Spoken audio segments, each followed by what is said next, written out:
সকলোকে good morning, সুপ্ৰভাত। আমাৰ এই ৰাতিপুৱাৰ যি চেনেলটো ঈশ্বৰৰ মান্না, আপোনালোকক সকলোকে আমি আদৰণি জনাইছোঁ। আৰু আজিৰ বিষয়টো হৈছে উপবাস আৰু হলি স্পিৰিট চাৰ্চত যিহেতু আজি শনিবাৰ উপবাস ৰখা হয়। এই উপবাসনো কি, আমি তাৰ বিষয়ে ঈশ্বৰে দিয়া মান্না অলপ আমি চাম। আৰু আমাৰ মাজত আছে পাষ্টাৰ কল্পনা বৰা, তেখেতে আপোনালোকৰ কাৰণে প্ৰাৰ্থনা কৰিব। আৰু যিসকল আজি আপোনালোকে নতুন আমাৰ চেনেলটো চাই আছে, আপোনালোকে ছাবস্ক্ৰাইব কৰিব, কাৰণ ছাবস্ক্ৰাইব কৰিলে আমাৰ নতুন নতুন যি আমি ভিডিঅ' বনোৱা হয় প্ৰাৰ্থনাৰ বিষয়লৈ বাক্য আপোনালোকে পাই থাকিব। আৰু আপোনালোকৰ কিবা বিষয় থাকিলে, প্ৰাৰ্থনাৰ বিষয় থাকিলে তে কমেণ্টত আপোনালোকে জনাব পাৰিব। আমি সেই বিষয় লৈ পেলাই আমি প্ৰাৰ্থনা কৰিম। আৰু আপোনালোকে যিমান পাৰে লগ বন্ধু পৰিয়ালবৰ্গৰ ওচৰত শ্বেয়াৰ কৰিব পাৰিব ভিডিঅ'টো, যিহেতু আপোনাৰ এটা শ্বেয়াৰৰ যোগেদি কাৰোবাৰ প্ৰাৰ্থনা দৰকাৰ হ'ব পাৰে আৰু তেখেতে সেই সমস্যাটোৰ পৰা বা বেমাৰটোৰ পৰা উদ্ধাৰ হ'ব পাৰে। ঈশ্বৰে আপোনালোকক আশীৰ্বাদ কৰক। আহক আমি বাক্য চাওঁ। উপবাসনো কি, কিয় আমি উপবাস ৰাখিব লাগে, বা উপবাসটো কি, ঈশ্বৰৰ বাক্যত কি কৈছে পবিত্ৰ শাস্ত্ৰত। আহক আমি আৰম্ভ কৰিম। ইয়াতে যিচয়া লিখা সুবাৰ্তাত কৈছে যে 58 অধ্যায় 3 আৰু 4 পদ মই পঢ়ি দিছোঁ।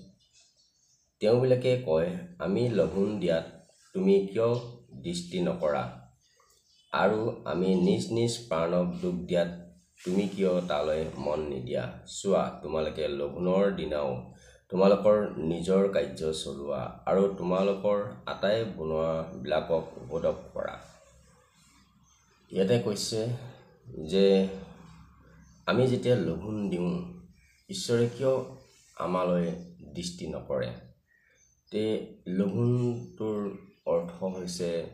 ফাষ্টিঙৰ মিনিংটোৱে হৈছে কি, আপুনি ডাইৰেক্ট ঈশ্বৰৰ লগত সম্বন্ধ। আজি আপুনি যি বাৰেই নহওক, আপুনি যিটো বাৰতে আপুনি উপবাস ৰাখিছে আৰু সেই উপবাসত ৰাখিছেতো আপুনি ঈশ্বৰৰ লগত ডাইৰেক্ট কানেকশ্যন হৈ আছে। আৰু সেইখিনি সময়ত ইয়াতে বাক্যত কৈছে, যদি আপুনি নিজৰ কামত ব্যস্ত আছে, নিজৰ আপুনি জীৱনত ব্যস্ত আছে, তেনেহ'লে সেই উপবাসটো আপোনাৰ সিদ্ধ নহ'ব। ইয়াতে সেইটোৱে কথা কৈছে যে আমি লঘোণ দিয়াত তুমি কিয় দৃষ্টি নকৰা। যিচয়াত লিখা ভাৱবাদীত লিখা বাক্যত কৈছে যে আমি লঘোণ দিওঁ, কিন্তু তুমি কিয় দৃষ্টি নকৰা। আমি নিজ নিজ প্ৰাণক দুখ দিওঁ, কাৰণ উপবাস ৰখা মানে আমাৰ শৰীৰটোৰ লঘোণ থকা যায় আৰু কষ্ট পায়। তাতে আমি কষ্ট দিয়াত তুমি কিয় আমালৈ দৃষ্টি নকৰা। ঈশ্বৰে এইটো বিষয়লৈ জবাব দিছে যে তোমালোকে ফাষ্টিঙৰ দিনা নিজৰ নিজৰ কামত ব্যস্ত থাকা বুলি কৈছে। যে আমি যেতিয়া উপবাস থাকোঁ, উপবাস মানে ডাইৰেক্ট ঈশ্বৰৰ লগত কানেকশ্যন। সিদিনা আপুনি নিজৰ যি কামবোৰ আছে, যিখিনি সময় আপুনি উপবাস আছে, আপুনি 4 ঘণ্টা 5 ঘণ্টা বা একদিন আপুনি উপবাসত আছে, সেই দিনটোত আপোনাৰ যিমানেই আপোনাৰ নিজৰ কাম নহওক, সেইদিনা আপুনি বন্ধ ৰাখিব লাগিব। আৰু আপুনি সিদিনা সেই কামৰ পৰা আঁতৰি ৰাখিব লাগিব। আনকি আপুনি ঘৰুৱা পাকঘৰত কিচেনত আপুনি বনোৱা মেলাৰ পৰাও আপুনি আঁতৰি থাকিব লাগে। এই উপবাসৰ মিনিংটো হৈছে কি, সেইদিনা আপুনি প্ৰাৰ্থনা আৰু ঈশ্বৰৰ বাক্যত আপুনি লাগি থাকিব লাগে। সেইটোৱে হৈছে ফাষ্টিং। 4 পদত কৈছে, চোৱা, তোমালোকে বিবাদ আৰু দ্বন্দ্ব কৰি বৰ আৰু খঙেৰে বুকু মাৰিবৰ অৰ্থে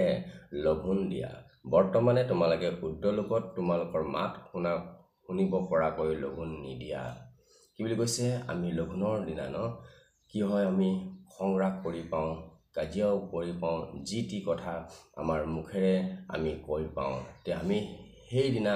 আমাৰ মুখ, আমাৰ শৰীৰ আমি কণ্ট্ৰলত ৰাখিব লাগে, যিদিনা আমি উপবাস আমি আছোঁ। আৰু আপুনি যদি সেই কণ্ট্ৰলত থাকে আৰু ঈশ্বৰৰ বাক্য মতে আপুনি যদি উপবাসটো ৰাখিছে তেনেহ'লে সেই উপবাসটো আপোনাৰ সিদ্ধ হ'ব আৰু ঈশ্বৰে আপোনাৰ যি বিষয় লৈ পেলাই যি আশা লৈ পেলাই যি বাঞ্ছা লৈ পেলাই আপুনি উপবাসটো ৰাখিছে ফাষ্টিং ৰাখিছে তাতে ঈশ্বৰে আপোনাক উত্তৰ দিব ফাষ্টিঙৰ অৰ্থটোৱে হৈছে কি আপুনি ডাইৰেক্ট ঈশ্বৰৰ লগত কানেকশ্যন বহুতে নাজানে এই বিষয়টো আৰু তেওঁলোকে নিজৰ নিজৰ কামত ব্যস্ত থাকে উপবাসো থাকে আৰু তেওঁলোকৰ মাজত ফোনতো কানেকশ্যন থাকে মানুহৰ লগতো কানেকশ্যন থাকে আৰু তাৰ মাজত কি হয় মুখেৰেও যি টি কথা ওলাই পায় আৰু যি টি কৈ পায় তাতে ঈশ্বৰৰ সেই আপুনি লঘোণ থকাটো কষ্টটো দিনটোৰ কষ্টটো আপোনাৰ এনেই বেকাৰ গুচি যায় সেইটো কাৰণে শাস্ত্ৰত কৈছে যে আপুনি যিদিনা লঘোণ থাকে সেইদিনা হয়তো আপুনি ঘৰতে বহি পেলাই নহ'লে আপোনাৰ যদি সুবিধা আছে মণ্ডলীত তেনেহ'লে মণ্ডলীত আপুনি যাই পেলাই আপুনি তাতে ফাষ্টিংটো ৰাখিব লাগে উপবাসটো ৰাখিব লাগে আৰু আপুনি শাস্ত্ৰৰ লগত কানেকশ্যন থাকি আৰু আপুনি ঈশ্বৰৰ লগত প্ৰাৰ্থনাত লাগি থাকি তেতিয়াহে সেই আপোনাৰ যি উপবাসটো আপোনাৰ উদ্দেশ্যটো আপোনাৰ সফল হ'ব ধন্যবাদ দিছোঁ বাক্য কওঁতা আৰু শুনোতাৰ মাজত আশীৰ্বাদ থাকক মই আশা কৰিছোঁ আপোনালোকে বাক্যটো বুজি পাইছে ইয়াতে যদি কিবা বুজিবৰ কাৰণে বা জানিবৰ কাৰণে আৰু বিচাৰিছে তেনেহ'লে আপোনালোকে কমেণ্ট কৰিব পাৰিব জনাব পাৰিব মই চেষ্টা কৰিম আপোনালোকক আৰু ভালদৰে জনাবৰ কাৰণে এতিয়া আহক আমি প্ৰাৰ্থনালৈ যাম আমাৰ মাজত পাষ্টৰ কল্পনা আছে তেখেতে সকলোৰে কাৰণে প্ৰাৰ্থনা কৰিব যিসকলে আপোনালোকে এই ভিডিঅ'টো চাই আছে অনলাইনত চাই আছে আমাৰ মান্না প্ৰগ্ৰেমটোত প্ৰাৰ্থনা ৰাতিপুৱা 6টা বজাত আৰু এইটো প্ৰতিদিনে আপোনালোকে পাই থাকিব ৰাতিপুৱা 6টাত আহক আপোনালোকৰ কাৰণে প্ৰাৰ্থনা কৰিব পাষ্টৰ কল্পনা বৰা আৰু প্ৰাৰ্থনাৰ বিষয়েও থাকিলে কিবা আপোনালোকে কমেণ্টত জনাব পাৰিব আমি আপোনালোকৰ কাৰণে প্ৰাৰ্থনা কৰিম এইখিনি সময় মই পাষ্টৰক দিছোঁ সকলোকে খ্ৰীষ্টপুৰ নমস্কাৰ প্ৰেইজ দ্য লৰ্ড আহক আমি সকলোৱে চকু মুদো আৰু প্ৰভুৰ ওচৰত আমি আমাৰ সকলোবোৰ প্ৰাৰ্থনা সোধাই দিম পবিত্ৰ পবিত্ৰ পবিত্ৰ সৃষ্টিকৰ্তা মহান আৰু মৰমেল ঈশ্বৰ জিহুৱা তোমাক আমি ধন্যবাদ পিতা পৰমেশ্বৰ আজি এটা সুন্দৰ দিন দিলা প্ৰভু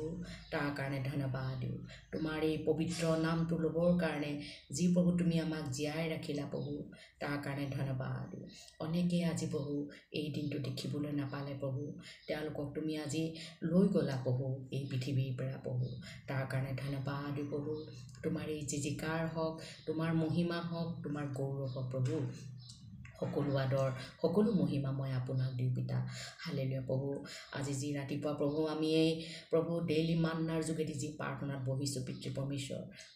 খোজাৰ পূৰ্বে তুমি সকলো জানা পিতা লৰ্ড এই সময় পিতা মই আঁঠু কাঢ়িছোঁ তোমাৰ ওচৰত প্ৰণিপাত কৰিছোঁ পিতা যি প্ৰভু এই অনলাইন মাধ্যমৰ যোগেদি সন্তানবিলাকে তোমাৰ প্ৰভু বাক্য শুনি আছে পিতা পৰমেশ্বৰ প্ৰাৰ্থনাবোৰ প্ৰভু তেওঁলোকে ল'বলৈ ইচ্ছা কৰিছে প্ৰভু প্ৰত্যেকজনৰ ওপৰত তুমি দৃষ্টি দিবা পিতা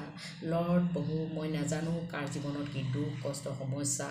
অমংগলবোৰ আছে পিতা পৰমেশ্বৰ প্ৰভু তেওঁলোকে প্ৰভু সমস্যাৰ সমাধান বিচাৰি প্ৰভু তেওঁলোকৰ মনত থকা উগুল থুগুলবিলাক পিতা পৰমেশ্বৰ প্ৰভু তুমি জানা প্ৰভু তেওঁলোকৰ ভাৱ তেওঁলোকৰ মনৰ কথাবোৰ জানা পিতা পৰমেশ্বৰ প্ৰভু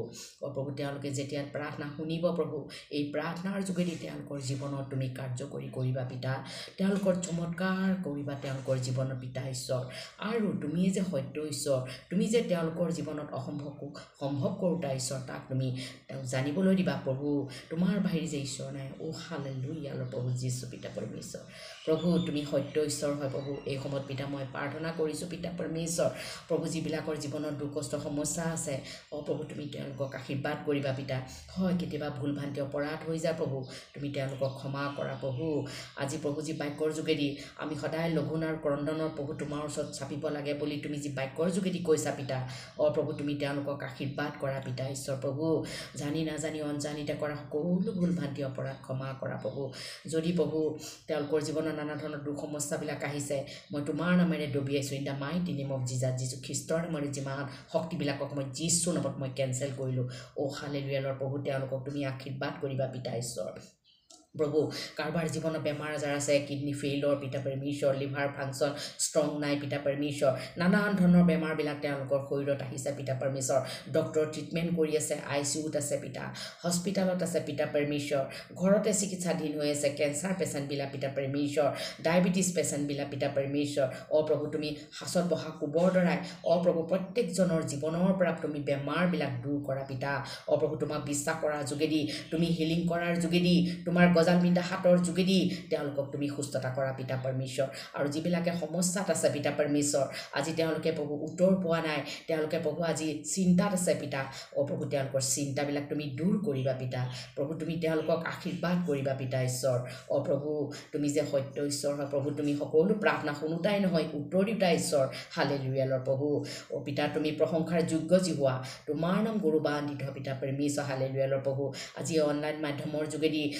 যি লোকে প্ৰভু তোমাৰ এই প্ৰাৰ্থনাবোৰ শুনি আছে তেওঁলোকৰ জীৱনত তুমি কাৰ্য কৰিবা পিতা পৰমেশ্বৰ আৰু তেওঁলোকৰ সকলো বাটবোৰ মুকলি কৰিবা পিতা পৰমেশ্বৰ তুমি তেওঁলোকৰ সমস্যাবিলাক তুমি দূৰ কৰিবা পিতা পৰমেশ্বৰ নানা ধৰণৰ অশান্তিবিলাক দূৰ কৰিবা অমংগলবিলাক দূৰ কৰিবা পিতা পৰমেশ্বৰ মই বিশ্বাস কৰিছোঁ তুমি এই প্ৰাৰ্থনাৰ যোগেদি তেওঁলোকৰ জীৱনত যেন তুমি কাৰ্য কৰিবলৈ কৈ আছা পিতা পৰমেশ্বৰ প্ৰভু